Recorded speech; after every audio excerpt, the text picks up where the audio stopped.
And footy life has gone on for Neymar Jr. Yes, he officially made his debut now for Santos against Botafogo. What were your impressions, Herc, at the end of the day with what we saw from Neymar?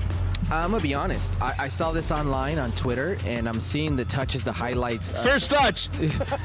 I'm seeing the touches, the highlights. Oh, no, not in the jewels. First touch. I'm seeing these highlights, and I'm thinking Improper to myself, touch. I'm not kidding. I'm looking at the date. What's going on? When is this game?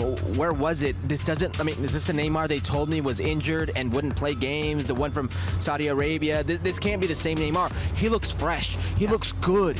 He looks like the old Neymar, the Neymar that was playing at Santos, the Neymar was playing in Barcelona. He looked like that Neymar. Now, granted, it was only the second half, but look at him dancing on the ball. Look at the movement. Look at the change of pace, the change of direction. I just thought of one thing when I finished watching the highlights. I can't believe the fumble for Major League Soccer here. Yeah. The places he could have gone, the things he could have been in Major League Soccer, the rival to Messi. LA, Chicago, Orlando, anywhere. Such a fumble for Major League Soccer, who is desperately craving cash more in on the Messi ratings. You need a nemesis for Messi. Nothing like his best friend. This would have been just so easy. And I'm watching this game thinking what you missed out on Major League Soccer. I'm going to put a pin on what Herc just said regarding Major League Soccer. I'm going to go back to that in a moment. Okay. But first I want to say why this was a great moment. And just for the sake of a football fan, he looked motivated. Yeah. He looked like he wanted to play the game. He looked like he wanted to be a part of that. And we haven't seen this version of Neymar in many, many years. Even, I would go back to his time at PSG, probably his final 2 years, even playing alongside dudes like Lionel Messi, Di Maria, Mbappe. He didn't look happy. He wanted to get out of there. He was just making that much money. And then he goes to Saudi Arabia, makes even more money, but the motivation clearly wasn't there. Yeah. So now I go back to Herc's last point. It is a fumble, but I don't think it doesn't mean that Major League Soccer didn't try.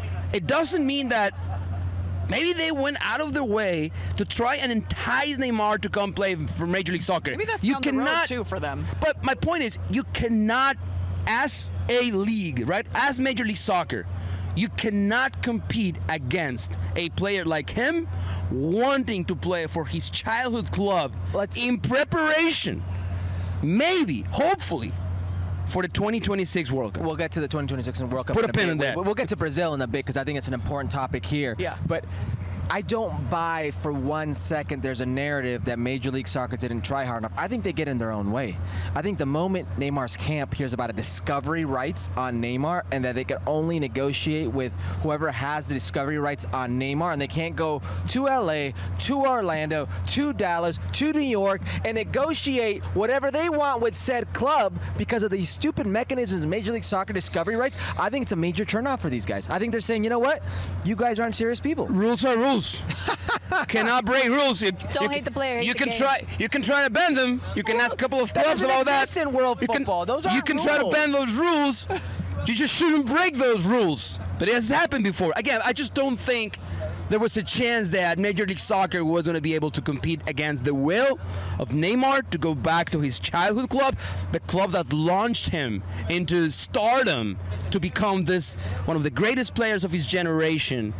Just having the chance to go back there and find again his love for the craft, and I'm just so happy to. I hope he stays like that. I hope he keeps healthy. that motivation, Yeah. stays healthy, because he basically has not played over 18 months. Clearly the skill is still there, the talent is still there, but when we talk about the power of the mind, that's something that was really just limiting Neymar Jr.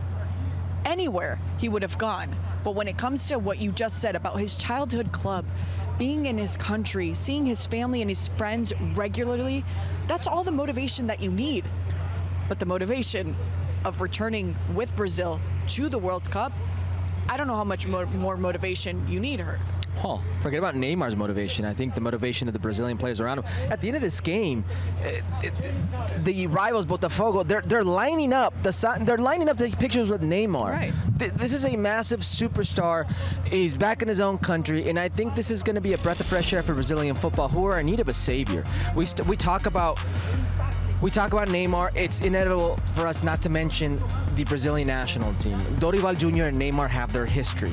It's a history right there that they're not two people that really like each other. Neymar can care less for him. But Dorival Jr. better pray that he's healthy, because he may be the answer for Brazil playing better. And a 33-year-old Neymar right now steps onto this Brazilian team and immediately again is one of the best players in Brazilian football. And if you're seeing the best of Rafinha today with Barcelona, if you're seeing these glimpses of the best of Vini Jr. with Real Madrid but we've not seen it with the Brazilian national team, include a creative force like Neymar into that picture, it's just going to be a better program.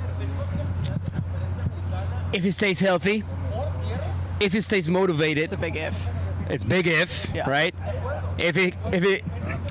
Here's the biggest if.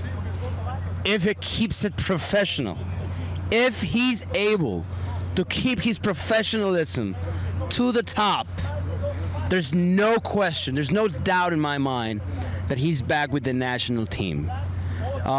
Who's the face of the national team nowadays? Is it really Vini? I know he's the best player, but is he the face of the national team? The answer is Marquinhos. Marquinhos is the captain. I don't live in a world where Marquinhos is the face. I don't want to live in the world as well. And then it's probably Alisson. I think today it's Liverpool's Rafinha. I think goalkeeper. today it's Rafinha who's the face. Okay, but Yeah. Rafinha has been Like that. this Rafinha the past 8 months, right? Unless for Brazil. He wasn't. He wasn't that Rafinha as of That's the issue. years. There are So versions what- of players with their club team. What I'm saying is, there's room for Neymar in this Brazilian national in team. that midfield, absolutely. That midfield, that attacking third, I don't know if he'll be a starter. Of course he but will. I Of course agree. he will. I think he would be a starter, but just his sole presence after having 8-10 good months playing in Brazil, that would be a massive, massive boost for a Brazilian team that desperately needs some kind of boost. It's a win wherever you see it for Neymar. And we talked about this on Ahora o Nunca. And I said that to me, this is one of the most intelligent decisions that Neymar has made during his whole career. Probably since he was at Barcelona. Leaving Barcelona, that was the first bad decision. That seemed like a domino effect that was really tough to stop. But it seems like Neymar is putting those little dominoes up again to be able to just appreciate the full picture when it comes to the 2026 World Cup, when it comes to really just taking control of his career again. Going back to Santos is going to do him so much good. And it's something that the Brazilian national team will surely look forward to.